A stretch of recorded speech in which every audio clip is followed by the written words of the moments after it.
Internet, and welcome back to some more 8-Up Gaming. Today, I'm going to be showing you guys my top 4 N64 franchises. Conquer, sit there and shut the hell up. Mario, you stop your planning. And Luigi, keep being stupid. They're fighting in the background, you can't see them back there.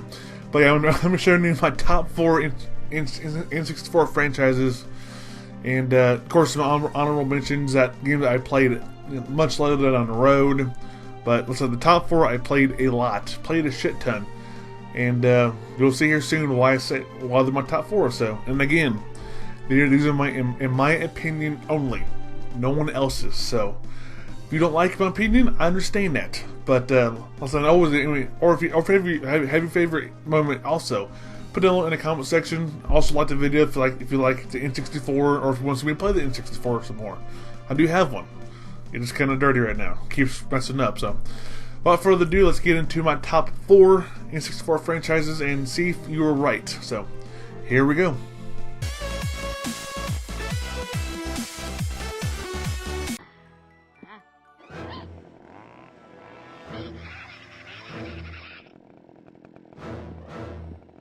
Stupid logo. Yeah, that's better. Conker's Bad Fur Day. This game definitely flipped the N64 on its head. This is the only N64 game I know to date that has allowed cussing and adult content to the extent of, well, it should be rated R almost.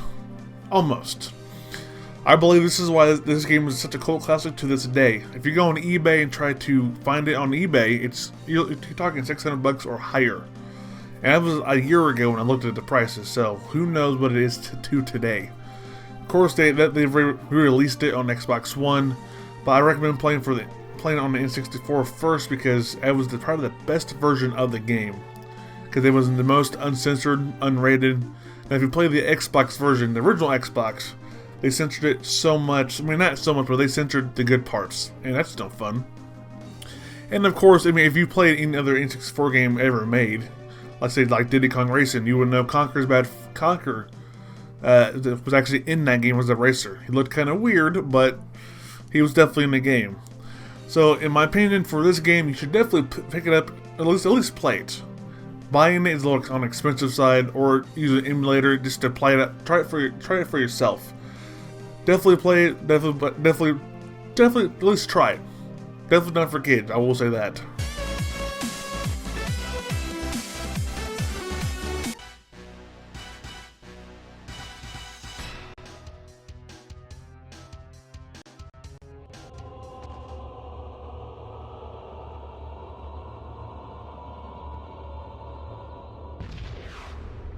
Goldeneye 007 / Perfect Dark.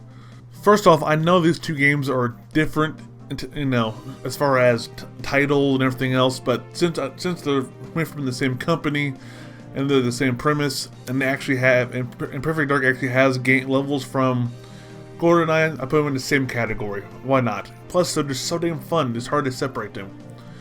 Fun fact, which I did not know till recently. Goldeneye 007 was supposed to be slated as a rail shooter. Now, I don't know about you guys, but who out there would love to see that as a game? On rail shooter of Goldeneye instead of the way it is now. In my opinion, I think it's good the way it is now. But I'd love to see it. Or seen it, I should say. And then definitely try it for myself, if I made any calls on it. And currently at this time, and I believe this is the downfall of GoldenEye. The reason why Rare has not made a successful reboot of GoldenEye is because, well, it's currently owned by Microsoft / Activision. But I know Activision, as far as I know, had the license last, so I believe they still have it. So this is why I think there's been no good reboot of the game.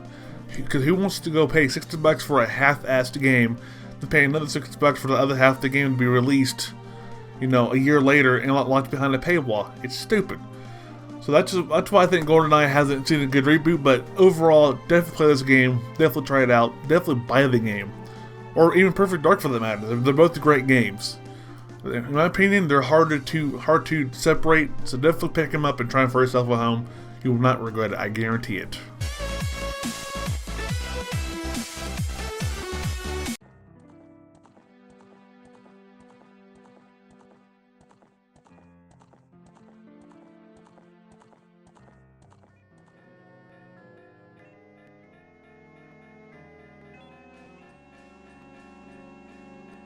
Legend of Zelda: Ocarina of Time / Majora's Mask.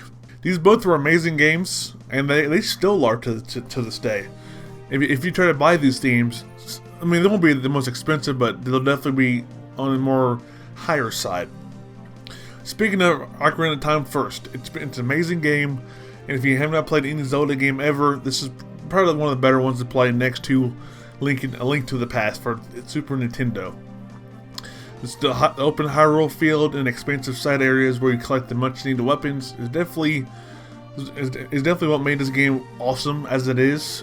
You know, now with the exception of the light and dark world, there's no two locations that are the same in each area. Yeah, because pretty much they're all usually different. Dark world makes it the harder version of it, and it's definitely harder in my opinion. The most frustrating part about the game is, of course, the damn water temple. I hate the water temple. It can just rot in hell. I don't care. And there's also one other temple that has a monster that will swallow you up and spit you out, but the tunic you so hardly worked for is gone. And you just lost your nice red tunic and all the money that you put into it. Definitely a pain in the butt. And of course, speaking of Majora's Mask, can't forget that game. This game was a great game, but I never beat the game, to be quite honest. I do have it for N64. I have them both, but I never played it. The reason why I have not beat it to this day is I always got stressed out about the whole time thing. Go back in time, I did, get all the items. And yes, I know that's the premise of the game. I understand that. And I got pretty far at it. I just stopped playing. I got to the part where you go to the snow village and get the big sword and to go back in time and all that fun stuff. But overall, without this franchise, there would be no Nintendo, there would be no 64 for that matter, so definitely pick these two up and try them for yourself. You will not be disappointed, I guarantee it. And it's just fun. Definitely fun.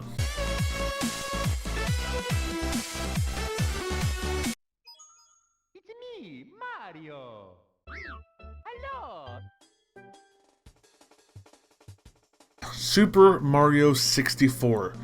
I know this is probably no shock to the system, but this game is probably the best damn game ever for 64 in my honest opinion. And let's also face it, without this game, would there be any N64 ever? Probably not. Like I said, it's other than the crappy controls, crappy camera controls, you do the C button all the time, which wasn't that bad, but could be a bear at times. Except for that, there was no errors with the game. I thought it was an amazing game from start to finish. And I've actually beat this one, just not 120 started, like 115 and stopped playing. But to this day, I've still never found Yoshi or Luigi. They are in the game. I've seen them without Game Shark cheats. I've definitely seen them in the game on like other gameplays. So, but like I said, if you never played this game, definitely pick this up, buy it, beat it, play it multiple times. You will not regret it. And it's like I said, it's well worth the wait. It definitely brings Mario up to its glory days and where it should be. So definitely play it for yourself. Mario Party Rush Super Smash Brothers. And before you say anything down in the comments down below, why aren't these in the top 4? Like I said before, I did not play these till it was after the fact. 64 has been out for a while. I played these after I played the other 4, but these are awesome, great games too, though. Mario Party is probably the best friendship ending game ever created, next to maybe Call of Duty and Mario Kart. You also got Rush, which is probably one of the better racing games for 64. We had to collect Mountain Dew cans, and you could do like the stunt course on Rush 2, and do that for hours on end. It's freaking awesome. And of course, the best for last, Super Smash Brothers. Well, at this first one, there wouldn't be one for the Wii U today that I've been playing. I love it. I never played the first one. I have it, but I haven't played a whole lot of it. But yeah, that's just my confession. But these 3 games are also worthy of picking up, so definitely pick them up. Try them for yourself. You'll definitely love them to the last hour of gameplay. So there you guys have it. There's my top 4 in honorable mention for the N64 franchises and what my favorite games were and all of that fun stuff. So are your top 4 the same as my top 4? Or is it slightly off? Is it completely different? Let me know down below in the comment section down below.